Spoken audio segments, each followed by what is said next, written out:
So I'm just going to quickly talk about the splash, turning my crappy little idea into a pretty sketch. So my artist friend Nick did this, and then with some AI color picking and some talking back and forth, we got this as a final splash. He did a fantastic job. Um, now, I actually got a comment. Actually, I got a few comments on my last video. I think they're the first comments I've ever got. I was a little surprised. But one comment kind of talked about asking I should do a video or add more information about what the game's all about. So I figured while I have this final splash up, I'll talk about that. This final splash is going to be for my promotional stuff. So for my Kickstarter, for different things on Steam, for splash pages. This is like the get you, look at my game, it looks cool. So yeah, so I'm just going to talk quickly about a little bit of the world, a little bit of why this splash is the way it is. If we go back to my crummy drawing, you can see that there's an idea here about, it pretty much I needed two sides. I wanted good guys on one side, bad guys on the other side, and I wanted kind of like an endless horde of skeletons coming. So in here, it's pretty straightforward. The idea still remains the same. We have this transition between light and dark. We have our evil necromancer who summons legions of skeletons. He also has skull bats and skull slimes, and skull slimes can come in different forms. They can come with multiple skulls. They can come as skull brutes or slime brutes. You can see they have a little bit of, the more bones they collect, the more they grow. Then you got the mega brute with 3 skulls. We have our skeleton cat or skelly kitty. And then we have some of our heroes, because you get to pick and recruit heroes along your journey to try to stop the great evil that is pushing its corruption into our world. Here, I actually named some of these after some of my family members. Well, I mean, the prototypes anyways. When they're spawned into your world, they will be renamed because they're generated each time. So they'll have different names based on from the naming pool. But yeah, I actually named one of these after my mom and one after my grandpa. I don't have a name for the blonde guy yet. He's just the sword and shield guy. But yeah, we have a spear woman, sword and shield wizard, and our creep. And so the other thing about that is I actually have worked on, if I grab Unity, this is just a basic tile map that I was working with, and I created a creep version. So as the evil spreads over time, the area gets more and more covered in this evil, this creeping evil. I keep using the word creep because I think StarCraft, fantastic game.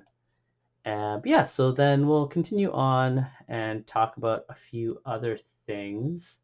Yeah, let's talk about more stuff.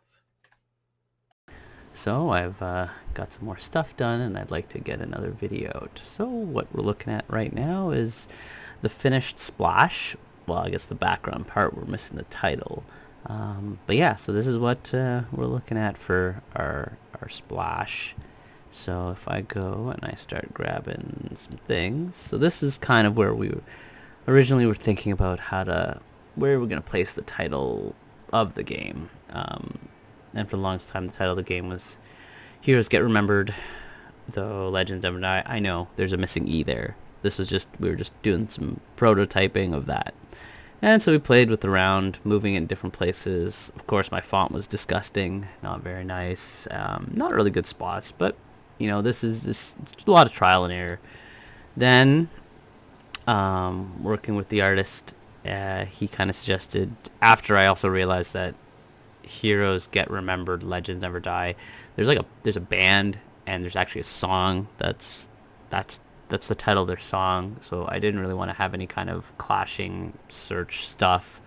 So we did a little reworking, so it's Echoes of Heroes, Legends Never Die, still follows the same premise of why all this is kind of happening in the story of the world. I started getting a little bit better with fonts, but this is actually Unity, and I couldn't really get the kind of feel that I wanted for my font. So the artist, of course, he goes and does something like this, makes it look super nice, and yeah, so I was like, okay, I'm gonna start going with that. So we started playing around, moving it around, seeing how I want to have it. This is again another attempt with mine. Wasn't very good. So then we moved on to do a couple other things. Let's see, what else do we got here? I don't know if this is going to play with audio. Let's So grab this is this. kind of Yeah, it's playing with what I audio. was I'll just take off thinking, this or what we audio were from kind of talking here. about with the Final Fantasy There. style thing.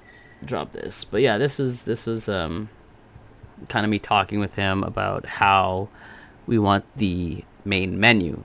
So splash screen is what you're going to see like in front of everything before stuff starts. You get to the main menu. Your main menu is this. Trying to put the title in the main menu, but leave space for your start button and your options and your exit button. So being able to have your pre-game menus that you're going to play with. We talked about different iterations of what we wanted, what was a good idea.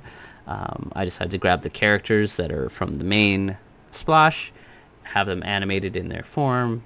The Brute is the only one that actually, or the big green slime.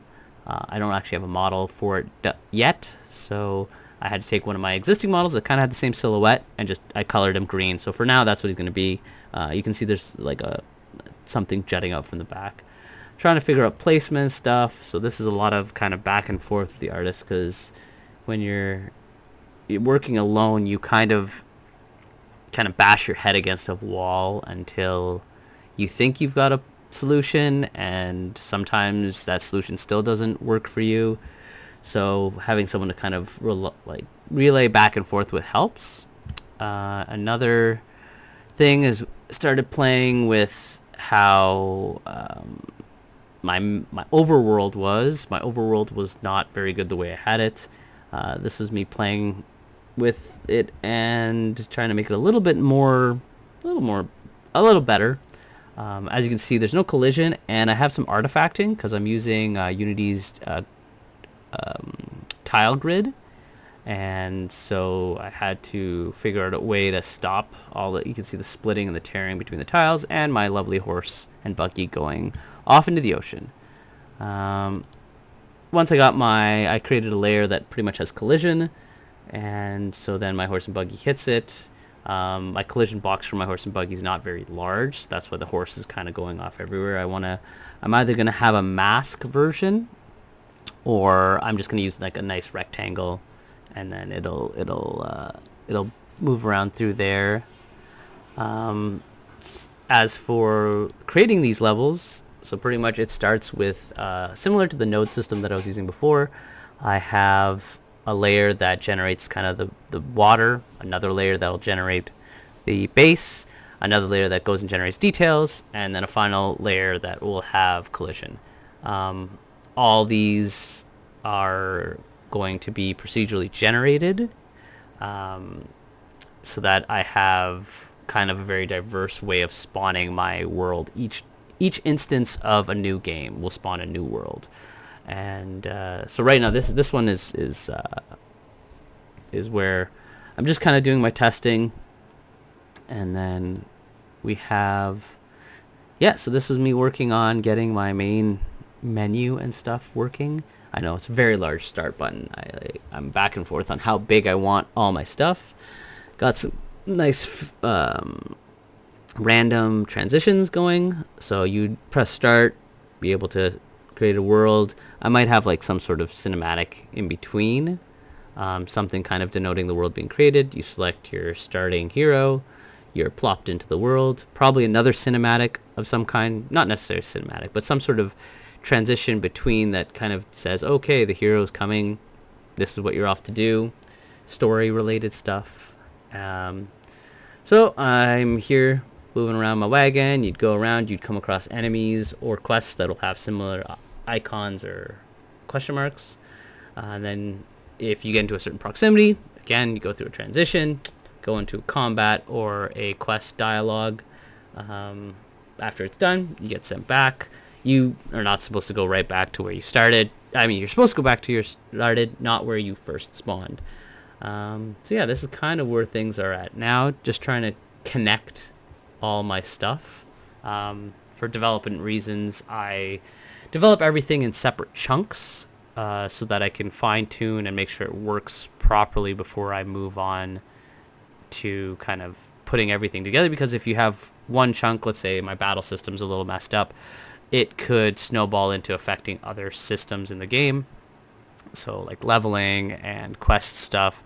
So I try to keep everything kind of compartmentalized so that I can troubleshoot also. So if I need to just work on my battle system has gone from looking like this, which was simple but had some things I didn't like, to what I have now. But the problem is with what I have now is very clunky.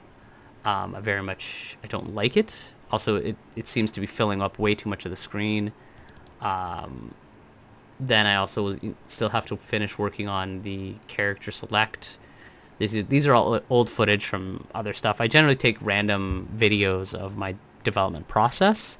Not everything that I do, and problems that I face, and headaches, face bashing, do I actually put in these videos, because these videos be really, really long if I did that stuff. So this is kind of where things are going. I want to kind of get a nice seamless single, I guess we want to call it like a base playthrough. So, you get to start the game, you get to pick a hero, you get to start on your first quest, you get to fight some enemies, you get to recruit a few people, and once that is all kind of working in a alpha level, a proof that it actually all works together, is when I will be launching the Kickstarter, because I figure that's like the most appropriate time to do that. Right now, so things are coming along. It's nice to be able to have a good working schedule. Please like and subscribe.